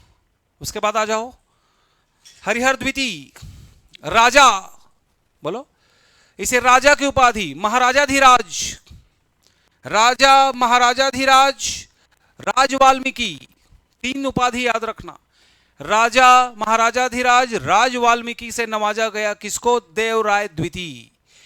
देवराय हरिहर द्वितीय, सॉरी, हरिहर द्वितीय को। राजा महाराजा ऐसा बोलो, हरिहर द्वितीय माने राजा महाराजा और Raj Valmiki, Raj Valmiki. Is that clear? उसके बाद देवराय प्रथम। देखो यार, एकदम निकाल रहा हूं मलाई तुम्हारे लिए। पुस्तक पढ़ोगे तो सबको पढ़ोगे, मैं बोल रहा हूं इसमें से आएगा। देवराय प्रथम, बोलो देवराय प्रथम। सुने नाम। तेलुगु कवि श्रीनाथ इसी के दरबार में था, इसको पूछा गया है। तेलुगु कवि श्रीनाथ इसी के दरबार में था, पूछा गया प्रश्न पीएससी। देखना 3 पीएससी पहले खोजो, 18-19 पीएससी खोजो ना, मैं बोल रहा हूं। तेलुगु कवि श्रीनाथ किसके दरबार में था? देवराय प्रथम। लिखो, यूरोपीय यात्री, इटली का यात्री निकोलो कोंटी। इटली का यात्री, यूरोप माने इटली का यात्री निकोलो कोंटी, लिख लोगे? निकोलो कोंटी इसी के दरबार में आया था, पूछा गया प्रश्न। निकाल के कोंटा में डाल दो इटली को।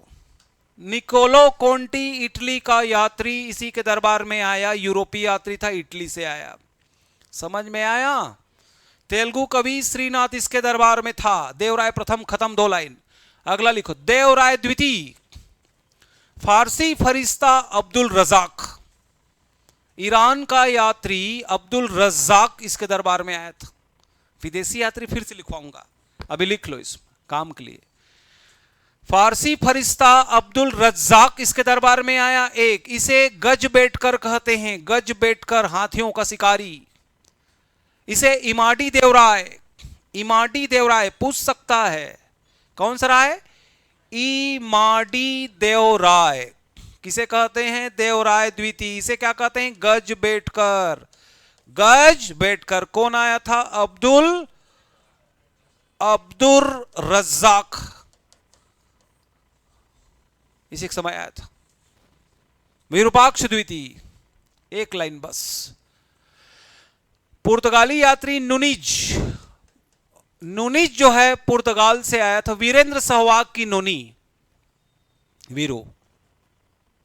खत्म। अगर इतना को नहीं कर पाए तो तुम्हारा संगम वंश पढ़ने का कोई मतलब नहीं।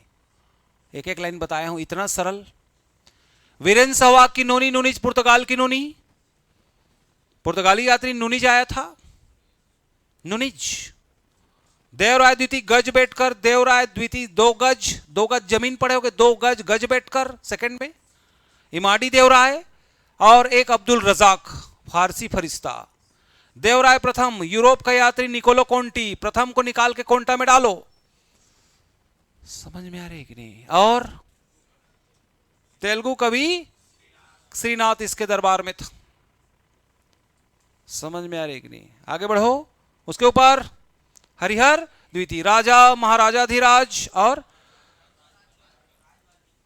का राज वाल्मीकि। समझ में आ रही कि नहीं? क्लियर?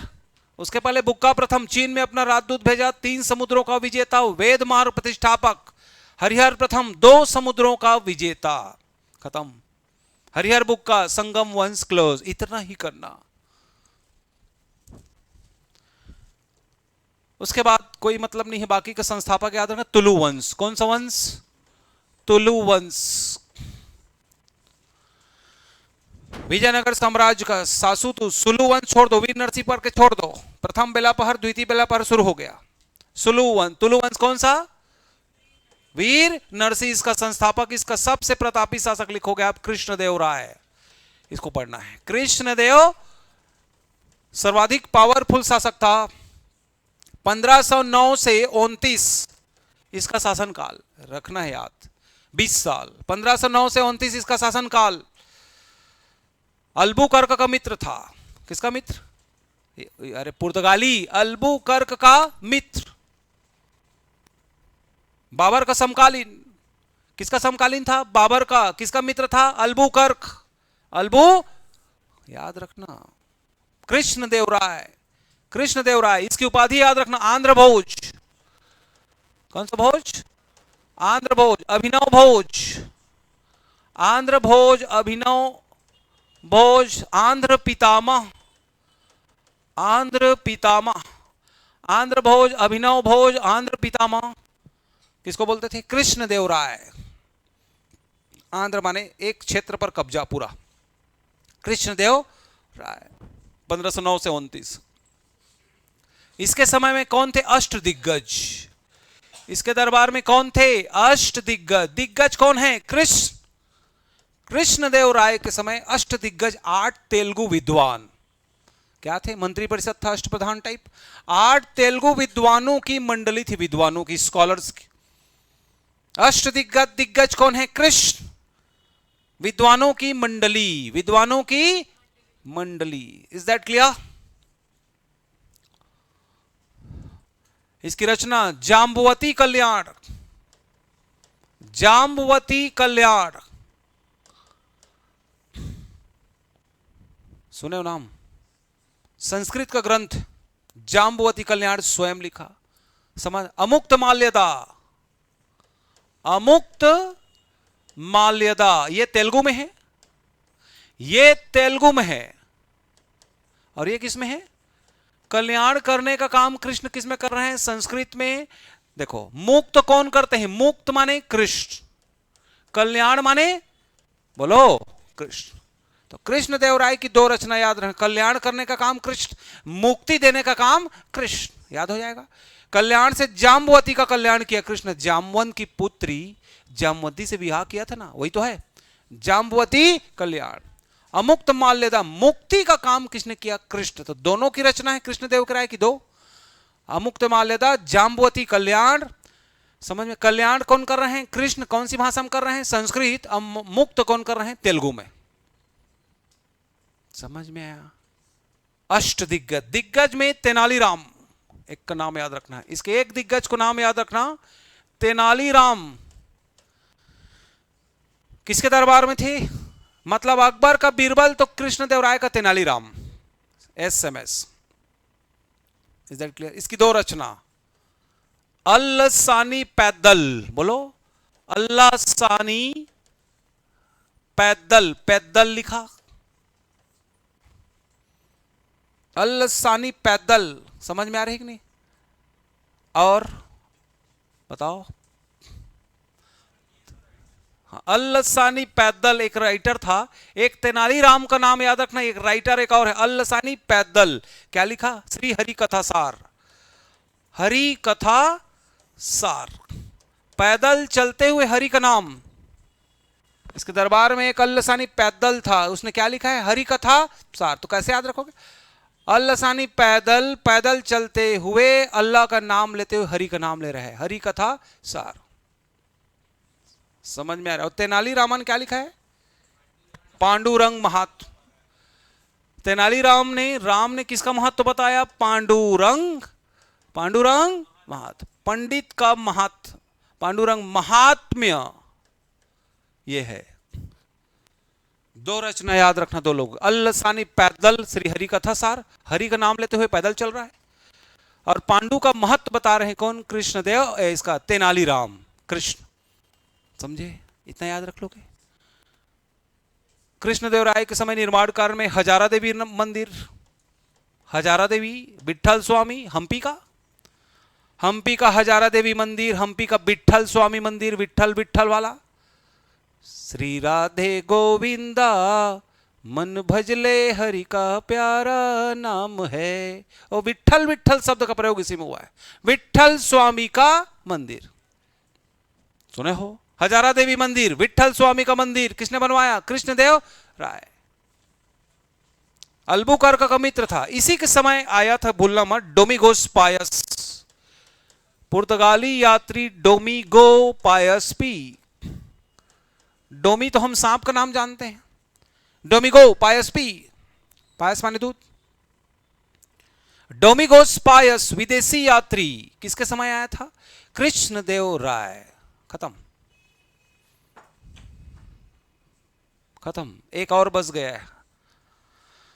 इसके बाद एक और, कृष्णदेव राय के बाद एक सेनापति याद रखना, सदाशिव। अगला कौन आया? बोलो। सदाशिव राय, ये इंपॉर्टेंट है, सदाशिव राय। अगला शासक। कृष्णदेवराय के बाद कौन सा शासक? सदाशिव। इसका सेनापति कौन था? राम राय। कौन था? राम राय। और ये थे विजयनगर के। कहां के? विजयनगर। और इनके बीच युद्ध होगा बन्नी हट्टी। कौन सा युद्ध? बन्नी हट्टी या राक्षस तंगड़ी या तालीकोटा। याद आया? तालीकोटा या बन्नी हट्टी का युद्ध या राक्षस तंगड़ी 1565। विजयनगर साम्राज्य विरुद्ध बहमनी वंश। Most important question. सदाशिव का सेनापति कौन था? राम राय। या तो सदाशिव विरुद्ध देगा या तो राम राय विरुद्ध देगा, या विजयनगर साम्राज्य विरुद्ध बहमनी वंश। बहमनी तालीकोटा या बन्नी हट्टी या राक्षस तंगड़ी के युद्ध 1565 में विजयनगर साम्राज्य का पतन हो गया और बहमनी वंश की नींव डली। बहमनी शासकों ने हम्पी को तोड़ फोड़ मचाया, समझ में आ रहे? खंडहर में तब्दील किया, लूटपाट करके चले गए वहां से। इसलिए तो इसके बाद बहमनी वंश आता है। विजयनगर साम्राज्य का पतन किस युद्ध से हुआ? राक्षस तंगड़ी, तालीकोटा, या तीनों एक ही है ना? बन्नी हट्टी। राक्षस तंगड़ी 2 गांव है। राक्षस का टंगड़ी नहीं है कि टूटा था वहां पर, समझे? तालीकोटा मैदान का नाम है। बन्नी हट्टी उसी को बोलते हैं। आज वही बन्नी हट्टी क्या बन चुका है? बन्नर घट्टा तितली अभयारण्य। हट्टी से क्या बन चुका है? बन्नर घट्टा बटरफ्लाई सेंचुरी। वही है, पहले हट्टी कहलाता था। समझ में आया? अरे कर्नाटक में कन्नड़ भाषा है। क्लियर? समझ में? विजयनगर साम्राज्य के पतन का कारण था तालीकोटा या बन्नी हट्टी या राक्षस तंगड़ी का युद्ध। क्लियर? Is that clear? याद रखना, ठीक है। इसके बाद जो आता है आरवीडू वंश, तिरुमल, बस संस्थापक का सन याद रखना, कोई मतलब नहीं है। क्लियर? क्लियर? ये विजयनगर साम्राज्य। इसी में 2-3 सिस्टम जो बताया था उसको पकड़ लेना। नायंगर, क्या बताया था? चोल काल से तुलना करके। नायंगर बोलो। नगर का प्रशासन यहां भी नायंगर सिस्टम से चलता था। नगर में भू राजस्व व्यवस्था। आयंगर सिस्टम ग्राम प्रशासन चलता था, कृषि व्यवस्था। समझ में? नायंगर, आयंगर और अमरम प्रथा। कौन सा प्रथा? अमरम प्रथा मतलब वो सैनिकों को सेवा के बदले कुछ भूमि दान किया जाता था अमरम सिस्टम के तहत। ठीक? क्लियर? क्लियर? 3 सिस्टम का संबंध किससे है? विजयनगर साम्राज्य से। याद रहेगा? इसके बाद लिखो बहमनी वंश। कौन सा वंश? बीजापुर में अहमद को बरा खिलाओ गोल और बिदार दो। याद है कि नहीं है? लेकिन इसको थोड़ा बदल रहा हूं आज। बरार, बीजापुर, अहमदनगर और गोलकुंडा और बीदर। इसको आज इसलिए बदला कि वर्ष अकॉर्डिंग इसी के है। बीदर माने 1484, बरार माने 1484 ठो बड़ा। ठीक है? 1484, 1489, 90, 1490, 1512 और 1527। आज शासनकाल बता रहा हूं। क्रम से जमाइए दे सकता है। 14 छक्के 84 इसका मल्टीपल है। 1489, 90, फिर 90, 15-12 के बाद नहीं आएगा तो दोनों को जोड़ देना। 15-12 कितना होता है? 27। 1512 फिर 1527, ये सभी का क्या है? वर्ष है। क्या है? वर्ष। 1484 माने बरार। फिर वो ट्रिक काम करेगा। बीजापुर में अहमद बोले थे ना, बरार को ऊपर रखो। बीजापुर, अहमदनगर, गोलकुंडा, बीदर। 1489, 90, 89 से शुरू हुआ उसका क्षेत्र, फिर 90 में खत्म हो गया। फिर 90 में फिर कौन आ गया? अहमदनगर, फिर गोलकुंडा माने 1512, बीदर माने 1527 ईस्वी एडी में है। संस्थापक सबको पता है। पता है कि नहीं? बरार, इमाडुल मुल्क। कौन है? इमाडुल मुल्क। कौन सा वंश? इमाड शाही। इमाडुल मुल्क, इमाड शाही वंश। मुल्क का बड़ा बोला था। बीजापुर, यूसुफ आदिल शाह, गोल गुंबद, बीजापुर। यूसुफ आदिल शाह, आदिल शाही वंश। अहमदनगर का मालिक कौन? मलिक अहमद। मलिक अहमद इसका फाउंडर अहमदनगर का। निजाम शाही वंश, निजाम शाही। उसके बाद बोला था गोलकुंडा, गोलकुली, कुली कुतुब शाह, कुली कुतुब शाह, कुतुब शाही वंश, गोलकुली। एंड बिदर बरीद, बिदर बरीद, बरीद शाही वंश, बरीद शाही वंश। फाउंडर याद रखना, दो चीज बस लिख लो इसमें, बाकी कुछ नहीं पढ़ना है। बीजापुर का गोल गुंबद, बीजापुर का गोल गुंबद,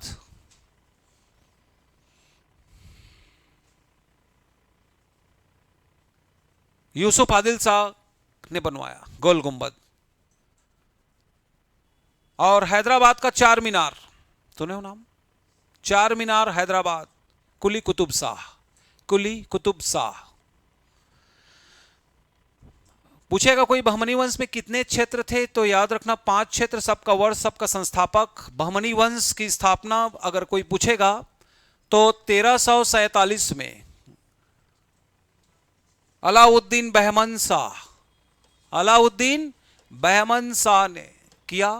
इसका प्रसिद्ध शासक था हसन गंगू। कौन था आगे चलकर? हसन गंगू प्रसिद्ध हुआ बहमनी वंश में। उसके बाद 5 राजवंश। इनकी राजधानी गुलबर्गा थी। क्या थी? गुलमर्ग नहीं, गुलबर्गा कर्नाटक। ये इंट्रोडक्शन। इस समय दिल्ली सुल्तान कौन था? मोहम्मद बिन तुगलक, बताया था। एक भी हरिहर बुक का वाला 1336 और 1347 में लिखे हो मोहम्मद बिन तुगलक के समय बहमनी वंश। क्लियर? उत्तर दक्षिण का पैरेलल कंटेम्पररी याद रखना। हैदराबाद का चार मीनार याद रखोगे, गोल गुंबद, बीजापुर याद रखोगे, यूसुफ आदिल शाह। ठीक, बहमनी वंश, बहमनी वंश और विजयनगर के बीच लगातार संघर्ष चला। समझ में आ रहा? अंत में किसकी जीत हुई? बहमनी वंश की, बहमन शासकों की। विजयनगर का अंत हो गया। आज भी हम्पी यूनेस्को के वर्ल्ड हेरिटेज साइट में शामिल है। ये आपका बहमनी वंश इतना पढ़ना है मिनिमम। विजयनगर साम्राज्य, बहमनी वंश। Is that clear? इसके बाद कुछ क्षेत्र भारत के। इसके बाद आज का क्लास क्लोज। इसके बाद भारत की तस्वीर कैसी थी इस समय देखते हैं। मालवा, मालवा का संस्थापक था दिलावर खां। कौन था? दिलावर खां, दिलावर खां। इसके बाद इसका शासक आएगा होशंग शाह। कौन आएगा? होशंग शाह। इसी के नाम से होशंगाबाद शहर बसा। इनकी राजधानी क्या थी? मांडू। क्या थी? मांडू। मांडू में होशंग शाह ने हिंडोला महल बनवाया। हिंडोला महल पूछा गया प्रश्न। एच, ये एच, होश में आओ, हिलो मत। होशंग शाह हिंडोला। ह से हिंडोला, ह से होशंग, होशंगाबाद शहर याद आया। Pachmarhi national park. होशंग शाह का हिंडोला महल याद रखना, मांडू में पूछा गया प्रश्न। इसके बाद आया नासिरुद्दीन शाह। कौन सा शाह? नासिरुद्दीन शाह। आज का नसीरुद्दीन नहीं। इसने मांडू में रानी रूपमती का किला, रानी रूपमती और बाज बहादुर का किला बनवाया। पूछा गया प्रश्न। बाज बहादुर का किला मांडू में, मांडूगढ़ का किला है। रानी रूपमती और बाज बहादुर का किला किसने बनवाया? नासिरुद्दीन शाह।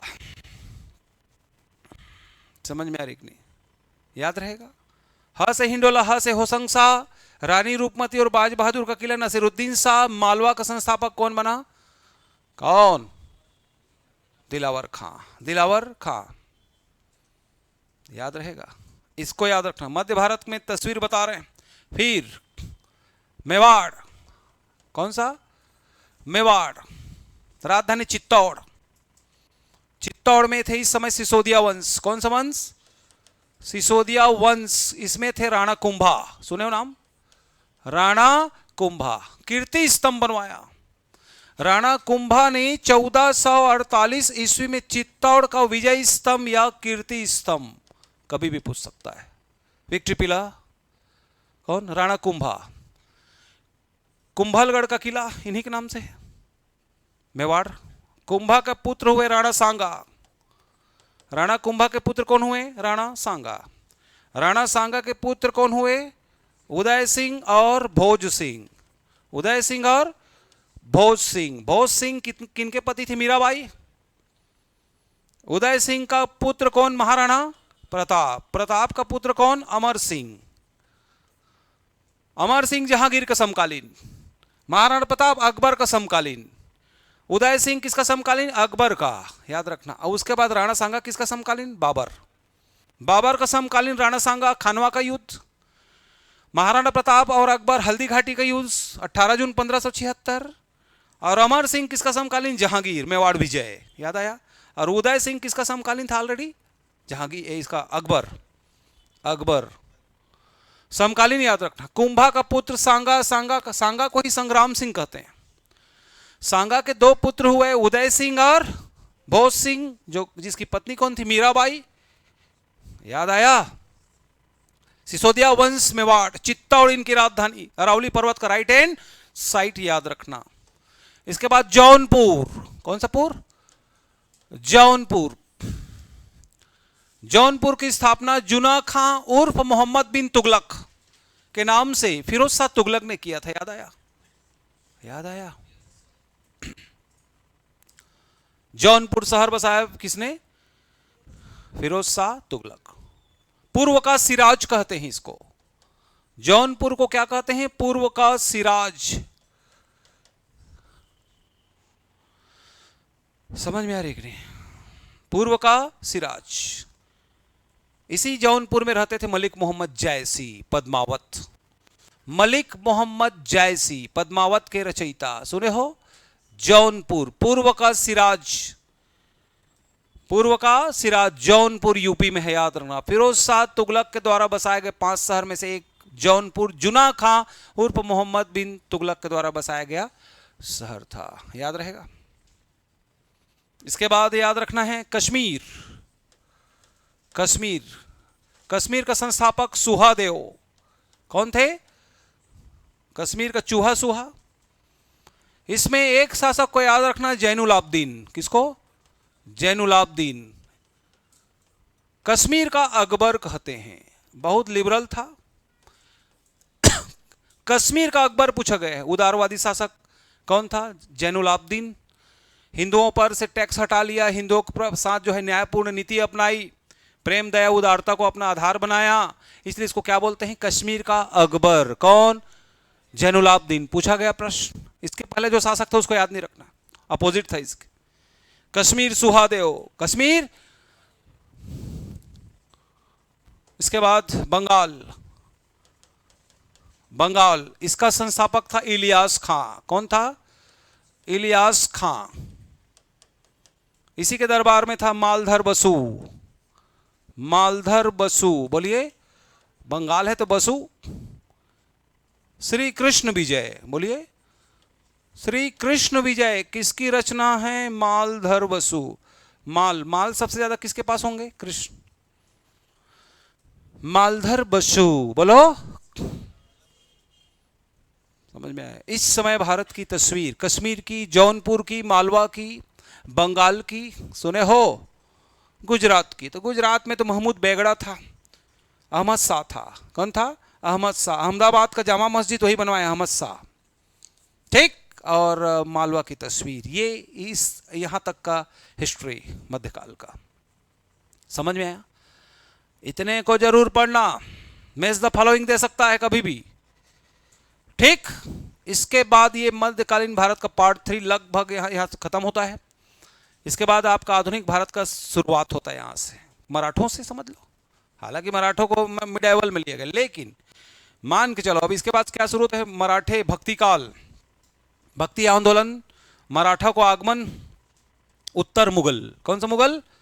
अरे यार, आधुनिक भारत का उदय तो ऐसे भी जब यूरोपियंस आते हैं, पुर्तगाली आए, डच आए, अंग्रेज आए, डेन फ्रांसीसी आए, तो अकबर के समय से शुरू हो जाता है वो तो।